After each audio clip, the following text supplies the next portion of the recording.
que nada nos paralice, para que el enemigo no nos detenga. Amén. Amén. Y dice que aquí el centurión estaba intercediendo por su criado que ya estaba paralítico. O sea, el criado no podía ir hasta donde Jesús porque estaba paralítico.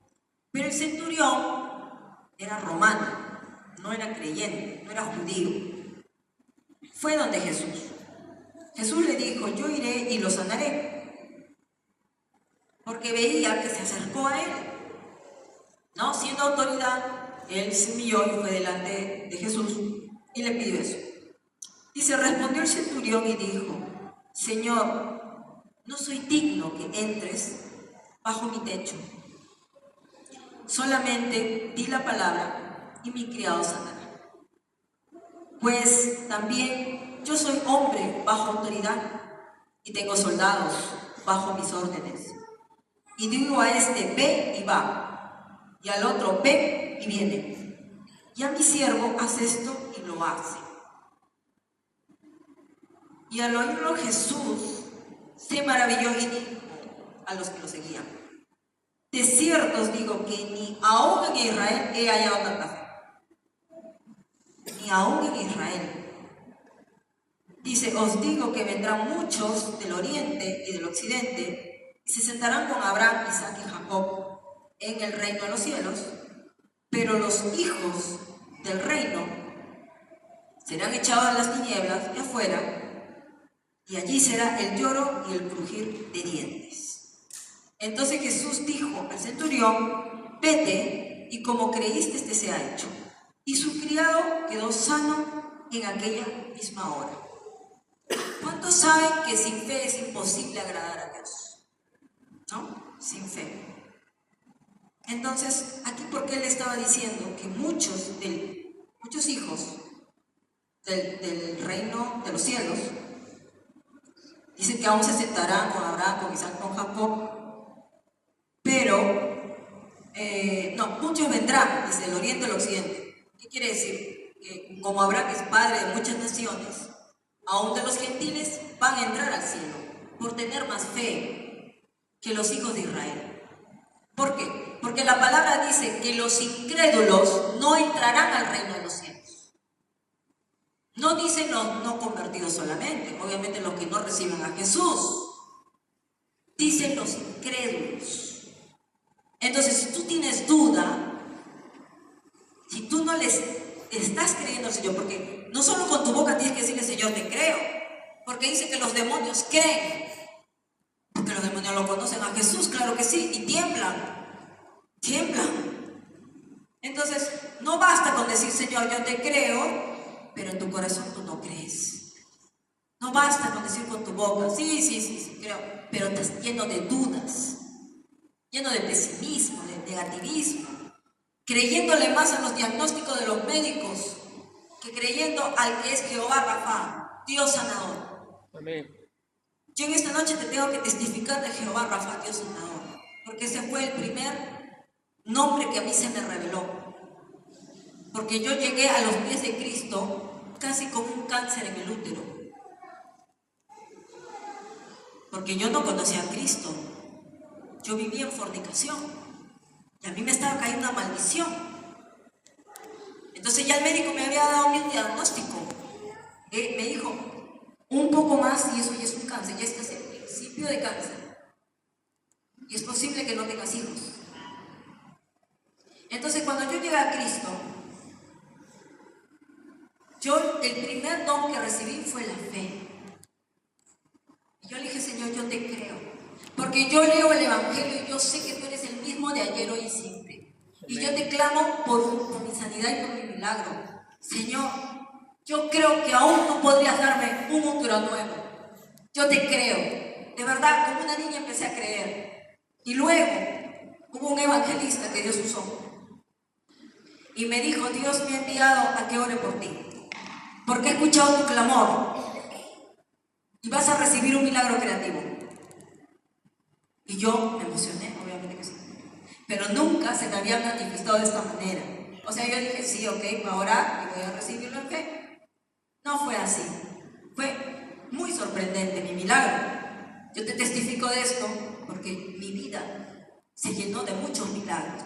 Es más, yo soy un milagro de vida, porque mi diagnóstico en el vientre de mi mamá era que yo me estaba muriendo, y que si yo nacía iba a nacer de un milagro, pero que si vivía iba a vivir enferma, iba a vivir de una forma que no era normal. Los médicos ya me habían matado, pero para la gloria de Dios estoy sana, estoy viva, y el diablo tiembla. Amén. Porque Cristo está en mí, no por mí, Cristo está en mí. Amén. Entonces, ese evangelista cuando vino, oró por mí y me dijo: hija, tú tienes fe, porque el Señor está entrando en este momento a la habitación. Y yo estaba con los ojos cerrados así. Sí, yo decía: sí, Señor, tú estás aquí, siento tu presencia, porque empecé a sentir la presencia de Dios. Porque cuando se siente la presencia de Jesús, se huele a rosas. Él es así. Entonces yo sabía que Él estaba ahí, Señor. No lo veía físicamente, pero yo sabía que estaba ahí, porque sentí que alguien entraba por la puerta. Y de pronto me dijo: Jesús ha venido a operarte. Jesús ha venido a ponerte un útero nuevo. Y yo le dije: sorprendente, sí, Señor, lo recibo. Y de pronto sentí un corte aquí. Aquí sentí un corte de un bisturí. Y luego me dijo así: veo un útero nuevo, que te ponen un útero nuevo, y veo hijos. Vas a tener hijos. Es por eso que hasta el día de hoy yo le creo al Señor, que mis hijos vienen pronto, en cualquier momento. No sé cuándo, pero vienen. Y Él vio cuántos venían. Y literal, fui al médico, me hice una ecografía y la doctora me dijo: tu útero está como nuevo. ¿Qué pasó? Recibí un útero nuevo. Yo recibí. Así que yo le dije: Señor, gloria a Dios, porque tenía la ecografía de mi útero totalmente sanado para la gloria de Dios. Era nuevo. Amén. Eso yo lo recibí. Así que desde ese día yo creí, no solo para mí, sino que lo creí para todos los que tienen fe. Amén. Amén. Así que en este día te van a manifestar milagros y también más sanidades. Amén. Amén. Gloria a Dios. Luego vamos a ver qué fue lo que pasó con el centurión. Como les digo, muchos dicen que los últimos serán aún los primeros. ¿Por qué? Porque los que están sentados muchas veces en las bancas de las iglesias no le están creyendo al Señor. El pastor da el sermón. Venimos de otras naciones, misioneros, apóstoles, profetas, evangelistas, hablamos, damos la palabra, pero no todos reciben, lamentablemente. No todos reciben. Cuando yo oro por las personas y empiezo a sentir la unción del Espíritu Santo, si yo reboto, es que no recibió, no recibe. Entonces no pasa nada. Pero cuando siento que recibe, entra y recibe en el nombre de Jesús. Amén. Entonces eso es lo que pasa. Eso es lo que pasa cuando tú recibes. El Señor sabe que tú crees y que estás confiando, creyéndole como un niño. Así, ¿cuántos tienen hijos pequeñitos?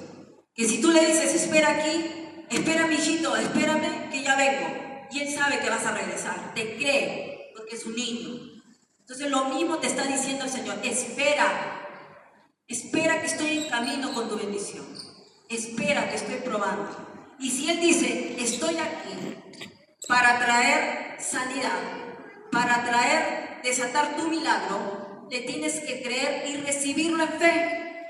Amén. Amén. Y no te ates a la enfermedad y sigas diciendo después del culto de sanidad y milagro que sigues teniendo cáncer aquí, que tu hijo tiene autismo o que tu esposo es alcohólico. No. Palabra de fe. Tienes que hablar palabra de fe hasta que no veas el milagro. Tú tienes que seguir declarando. Amén. Amén. En el nombre de Jesús. Entonces el centurión sabía que Jesús tenía poder en su palabra. Era un hombre de poder, de autoridad. Que una sola palabra, imagínate que una sola palabra tuya, Señor, bastará. Ni siquiera me vas a tocar. O sea, su caso no fue como el de la mujer sirofenicia que se fue arrastrando hacia el Señor porque ella no podía caminar, tenía una enfermedad terrible que se desangraba. algunos les toca así. Pero el que tiene fe, Señor, yo creo esa palabra, la arrebato y lo recibo. La creo. Y en el mundo espiritual algo se produce. Y eso va a declarar tu milagro. Hay milagros que se reciben inmediatos. Y hay milagros que son para la gloria de Dios, como el hijo de Abraham, Isaac. Tomó tiempo, sí, pero era para la gloria de Dios. Amén. Hay milagros que toman tiempo porque todavía falta en el mundo espiritual producir algo que va a desatar la gloria de Dios. Y porque todo es en su tiempo. Hay un tiempo para todo debajo del cielo. Hay un tiempo para tu sanidad. Hay un tiempo para tu milagro. Pero tú no puedes dejar de creer hasta el último momento. No puedes dejar de creer. Entonces el centurión creyó y solo él lo recibió y dice, él, por la fe de él, sanó su siervo. Dice, en ese momento, él fue sanado. En ese instante. Entonces lo mismo puede hacer el Señor en esta noche. Si tú vienes aquí a pedir por alguien también lo puede hacer. De repente ya no eres tú, eres por alguien que tú quieres orar, que tú estás clamando. También tú le puedes pedir al Señor. Entonces todo es posible. Para el que cree, todo es posible. Amén.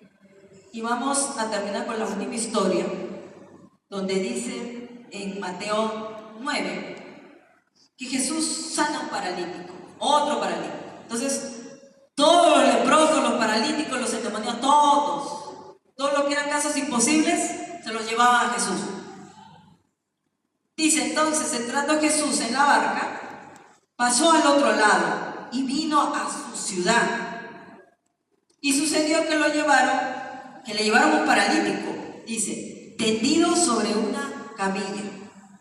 Al ver Jesús la fe de ellos, dijo al paralítico, ten ánimo, hijo, tus pecados te son perdonados.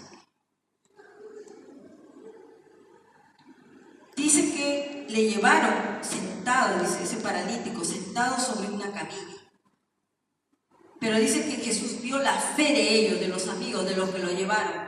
En otros versículos, hay en otro evangelio que habla de lo mismo, dice que los amigos, o sea, la casa estaba llena, y ya no entraba nadie. Y si ellos estaban llevando al enfermo en una camilla, no es posible pasar por esa puerta.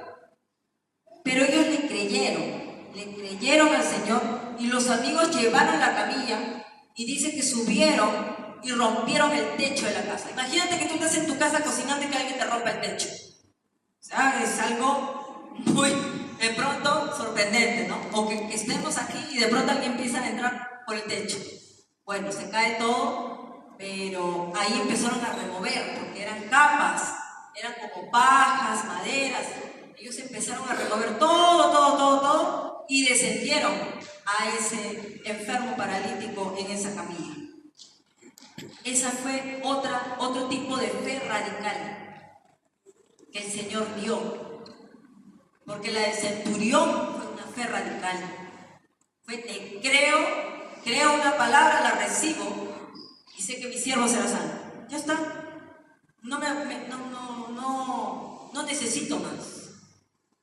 Porque él se sentía indigno de poder siquiera irse en mi casa porque sabía que era gentil. Él sabía que era gentil, pero él creyó en él. Pero aquí en este caso, los amigos, por la fe de los amigos, es que Jesús vio esa fe sorprendente, que hicieron lo imposible para que el amigo fuera a recibir su sanidad. ¿Y qué le dijo el Señor? Ten ánimo, hijo, tus pecados son perdonados. Entonces, ese era judío y estaba en pecado. Entonces, muchas veces no recibes tu sanidad porque hay un pecado oculto. Hay un pecado no confesado. ¿Cuántas veces hemos estado ministrando y muchas veces vienen mujeres con cáncer? Generalmente es así, son mujeres con cáncer. Nos tocó un caso en Perú y ella oraba, clamaba, era una mujer de fe, era una mujer que tenía fe. Ella declaraba lo que declaraba era. Pero ella no entendía por qué no recibía su sanidad. Y el cáncer la estaba consumiendo. Entonces en eso, mi esposo le pregunta, ¿hay alguien que te ha hecho daño? Y ella decía, sí, muchas personas me han hecho daño. Y yo le decía, pero yo veo a una persona. Y él me decía, sí, yo veo que hay una persona que te ha hecho tanto daño que tú no lo puedes perdonar. Y en eso la mujer empezó a llorar. Y decía, sí, mi esposo me traicionó, mi esposo me abandonó. Y hasta ahora me hace la vida imposible. Y entonces mi esposo le dijo, mira hija, tú tienes que perdonar, no porque tú sientas perdonar. Es porque si tú no perdonas, la muerte está tocando tu puerta. El enemigo tiene un derecho legal para llevarte. Entonces tienes que soltarlo. No es por él, es por ti. Tú te estás muriendo. Porque tú estás haciendo maldad delante de Dios. ¿Tu esposo es convertido? No. Entonces Dios no le demanda a él todavía lo espera por la salvación, mientras que a ti sí te está demandando y no puede pelear arriba por ti. Allá en la corte celestial donde el enemigo te está acusando. Tienes falta de perdón. Así que por favor perdona, decide, es una decisión, no es un sentimiento perdonar. Entonces ella, luego que soltó su dolor, ella dijo, sí, yo sé que tengo que perdonar. Entonces yo le ayudé a hacer la oración.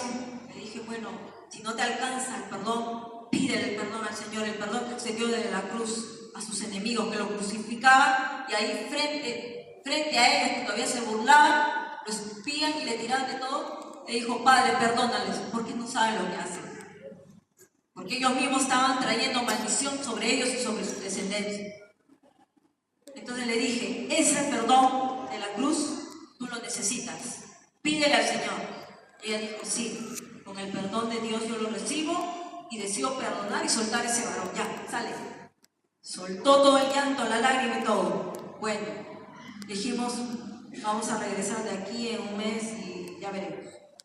Mi esposo y yo salimos de vacaciones, todo, y regresamos para despedirnos. Cuando llegamos, le preguntamos, ¿cómo estás? ¿Cómo te sientes? Y me dijo, para la gloria de Dios, fui sanada del cáncer. Me sané.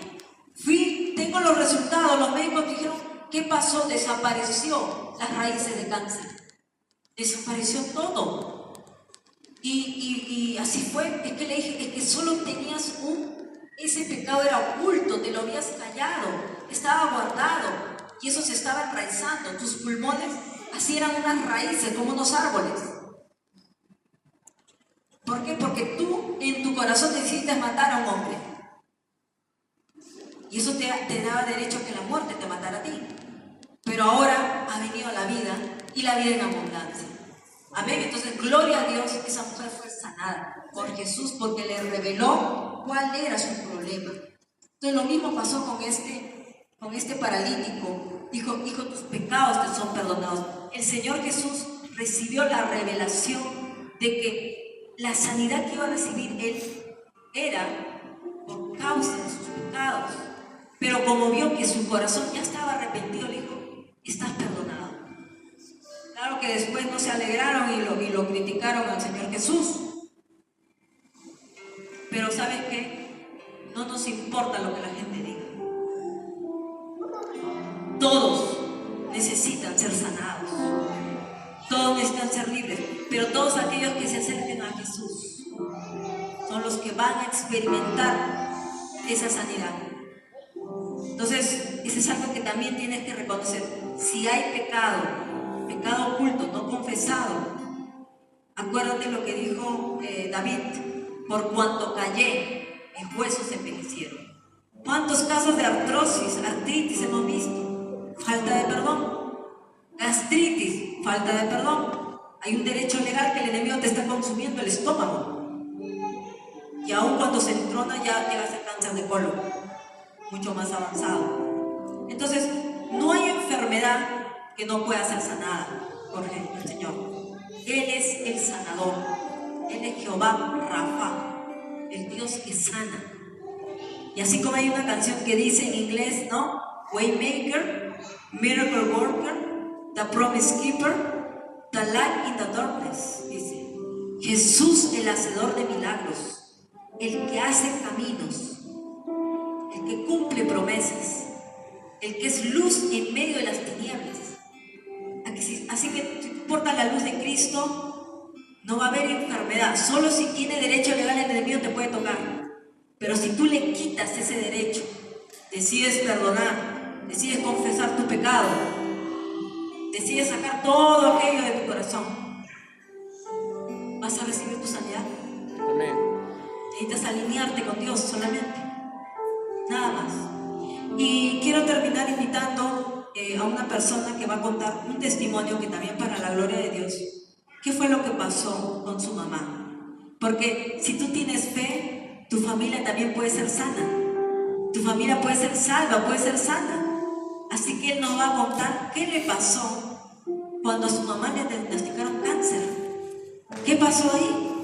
Yo les he dado mi testimonio de mi diagnóstico, cómo fui sanada. Pero aquí es por la fe de otro que decidió interceder. Amén. Entonces voy a invitar al evangelista Luis Alberto Yaya a que venga aquí, por favor. Luego de él, vamos a orar por los enfermos y también por milagros. Amén.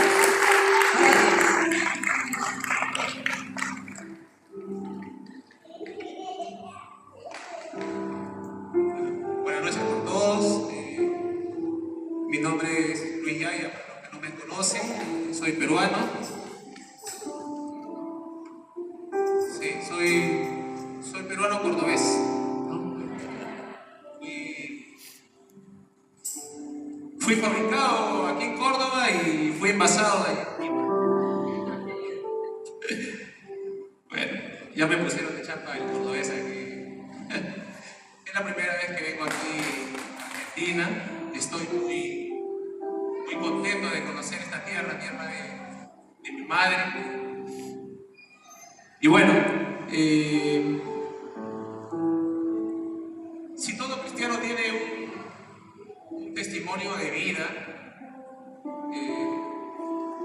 muchos tal vez no quisiéramos tener un testimonio doloroso como es la enfermedad, ¿no? Sabe, muchos cristianos que quisiéramos tener testimonios, no sé, quizás por una falta de trabajo, quizás por una discusión con alguien querido, quizás en un momento que necesitamos paz, buscamos a Cristo, ¿verdad? Pero es doloroso cuando buscamos a Cristo, cuando vemos la muerte, cuando vemos la cara de la muerte y sentimos que ya no hay salida, sentimos que ya todo está perdido, ¿no? Eso lamentablemente le ocurrió a un ser querido mío, que es mi madre. Y ella es alguien que, como conté yo en la reunión pasada, fue una persona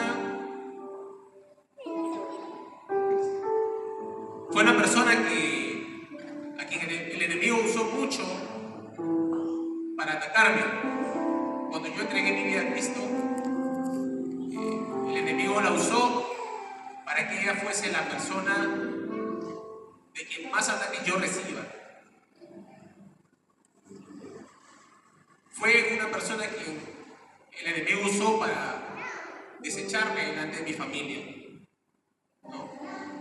Yo venía de un divorcio y me fui a vivir en la casa de mi hermano. Y entonces, cuando yo conocí a Cristo por medio de mi actual esposa, había cosas maravillosas que me estaban pasando. Porque yo ya había perdido mi trabajo, había perdido a mis hijos por causa de mi divorcio. Y entonces,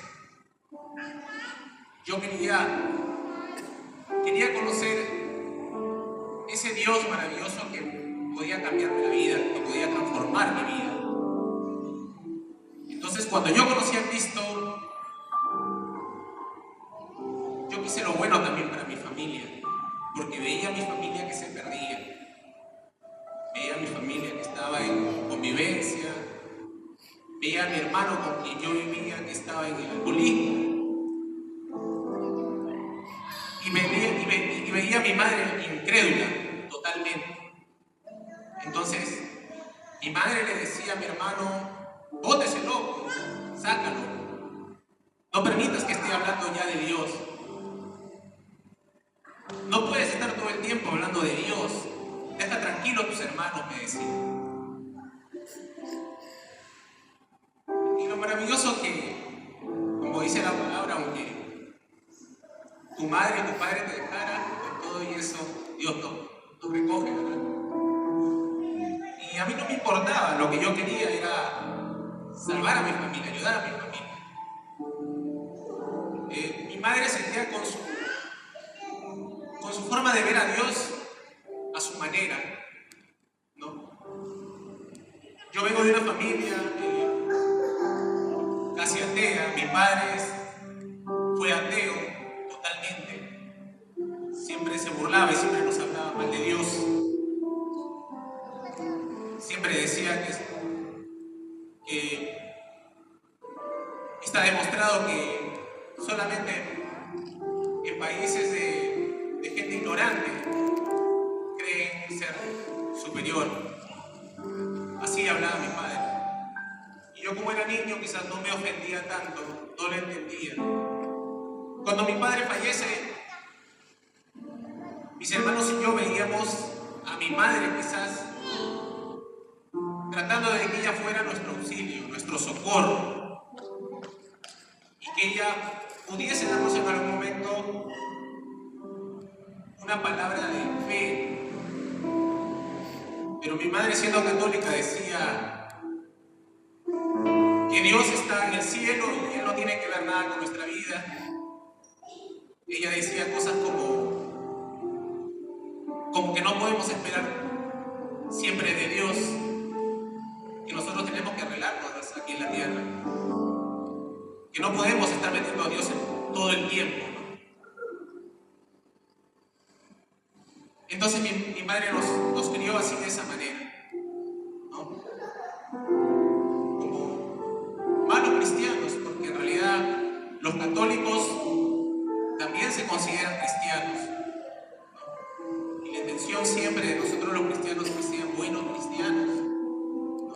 Mi cuñado muchas veces me dice, tú le hablas a tu hermana, que es su esposa, y a mí me da miedo de que lo que tú quieres es hacerla cambiar de religión, me dice. Pero yo no intento cambiar de religión a mi hermana, le digo. Lo que yo quiero es que sea buena cristiana, acercarla más a Dios. Porque mi hermana también estaba a punto del suicidio. Tenía un hermano alcohólico, una hermana que estaba a punto de suicidarse. Tengo una hermana que está con problemas renales, perdió sus riñones y apenas llega al 1,50 m, no crece más, no puede tener hijos, se enferma. Tengo otra hermana que está con problemas también de matrimonio y está a punto de separarse. Entonces, veo a mi familia en un caos. Entonces yo pregunto, ¿cómo puedo ayudarlos? Y cuando yo empiezo a leer la palabra, yo leo que la matriz, lo que abre la matriz de la madre, le pertenece al Señor. Yo digo, Señor, pero yo no abrí la matriz de mi madre. ¿Por qué me cogiste a mí? Yo jamás dije, Señor, heme aquí, envíame a mí. Yo jamás pedí eso. Hay cosas que uno no entiende. Pero veo a mi hermana y mi hermana es una persona sin carácter, que ni siquiera puede manejar a su propia familia. Mi hermana mayor ni siquiera puede tener el control de sus propios hijos y por eso no la eligió a ella siendo la matriz. Y entonces Dios me elige a mí. Y entonces me da esa carga que yo no quería, esa carga de poder ayudar a mi familia. Pero la mayor oposición era mi madre. No podía yo hablarle a mi familia porque mi madre siempre estaba presente para atormentarme y para no dejar que yo le diera una palabra a mis hermanos. Al final mi madre un día va al hospital y se da con la sorpresa de que tenía un tumor tumor maligno, ¿no? Era un tumor que recién la habían detectado, gracias a Dios. Entonces, mi madre se echó a llorar y dijo, ojalá que el Dios en quien tú crees pueda hacer algo por mí. Yo empecé a hablar, empecé a mandarle palabra a mi madre. Y mi madre un día, cuando estaba en sala de operaciones y a punto de entrar estaba en sala de espera a punto de entrar al quirófano, ella dice, yo vi una imagen reflejada en una esquina de la pared, me dice. Y yo sentí que era Jesús. Cuando mi madre siempre decía que uno se sugestiona, y yo no podía creer que mi madre me estaba hablando de eso. Mi madre siempre decía que es mentira que uno vea cosas espirituales. Lo que pasa es que tú te sugestionas. Eso no existe. Eso es falso. Eso no existe. Es imposible que tú veas un ángel o que veas un demonio. Eso no existe. Eso es falso. Y mucho menos vas a ver a Jesús. Jesús murió, decía ella. Pero a ella le pasó. Y ella lo vio en esa esquina y dice que era un hombre de manto blanco y que no podía verle el rostro. Mi madre, sin haber asistido jamás a una congregación, a una iglesia, a un grupo de oración ni nada, ¿cómo podía haber visto eso? Y yo le dije, mamá, ¿tú has visto a Cristo? Entró al quirófano y a mi madre le salvaron la vida. Le retiraron el tumor maligno que tenía y pudieron salvarle la vida. Desde ese momento fue que mi madre entregó su vida a Cristo. Y entonces empezó a creer. Porque todos debemos tener un testimonio de vida. Porque aquel que no tiene un testimonio es un muerto. Es un muerto, no puede ser. Porque es imposible que así nada más un cristiano se acerque a Dios porque lo necesite, si todos estamos bien, si todos tenemos un buen trabajo, si todos tenemos una familia feliz. ¿Cómo es posible que busques a alguien para que te ayude aquí? Nunca vas a tener un testimonio. La gente lo busca y creo que la mayoría, casi todos los cristianos siempre lo hemos buscado a Cristo por una razón, por un motivo, ¿no? Y bueno, mi madre hoy en día, como yo le pedí al Señor, jamás permitas que yo muera sin antes conocer la tierra de mi madre, me dijo. Yo dije, bueno, algún día oraré, algún día quizás aprenda algo de Cristo, empiece a leer la Biblia. Pero el Señor me trajo aquí por primera vez, ¿no? Yo jamás he hablado frente a un público. Soy ahora misionero. Tengo apenas 2 años de cristiano. Y el Señor me trajo aquí. Y me dijo, yo te voy a llevar a la tierra de tu madre, pero tú me vas a servir. Tú vas a trabajar para mí. Y entonces yo te voy a ayudar, te voy a fortalecer y yo voy a salvar a tu familia. Pero tienes que servirme. Y eso es lo que yo hago. Desde que he llegado aquí a la Argentina, solamente un día he estado con mi madre. Porque si yo quisiera, yo que he venido con el equipo apostólico, profético, yo quizás hubiera preferido estar más tiempo con mi madre. Mi madre que no la veo como 11 años. Pero decidí venir aquí a Arias por ti. Porque yo tengo un compromiso con Dios. Porque yo siento que debo trabajar para Él. Yo no soy un hombre con experiencia. No soy un pastor consagrado, ni un profeta. Ni siquiera soy un orador. Soy un hombre simplemente que ha sido tocado por Dios. Y un hombre que viene a dar su testimonio y espero edificar de alguna manera con esto a las personas que buscan a Cristo por algo, ¿no? Yo hoy día estaba pensando, decía, estoy en un país futbolero, dije, ¿no? Y allá en mi país a veces le decimos turistas a aquellos hinchas que asisten a ver a su equipo solamente cuando saben que su equipo va a campeonar nada más, ¿no? Cuando su equipo ya está en las finales. Entonces, ahí recién vamos a apoyar. Y a veces en todo el año ni le hacemos caso a nuestros equipos, ¿no? Y hoy día mi pastora me decía, me dio una frase nueva que yo no conocía. Me dijo, cristiano dominguero, me dijo, ¿no? Y yo le dije, ¿cómo es cristiano dominguero, no? Es casi lo mismo que turista, ¿no? Solamente vas a las finales. Y el cristiano dominguero solamente va los domingos por un compromiso, nada más, ¿no? Entonces, no seamos cristianos domingueros, ¿no? Seamos buenos cristianos, seamos hijos dignos de Dios, no nos conformemos con ser creyentes, sino con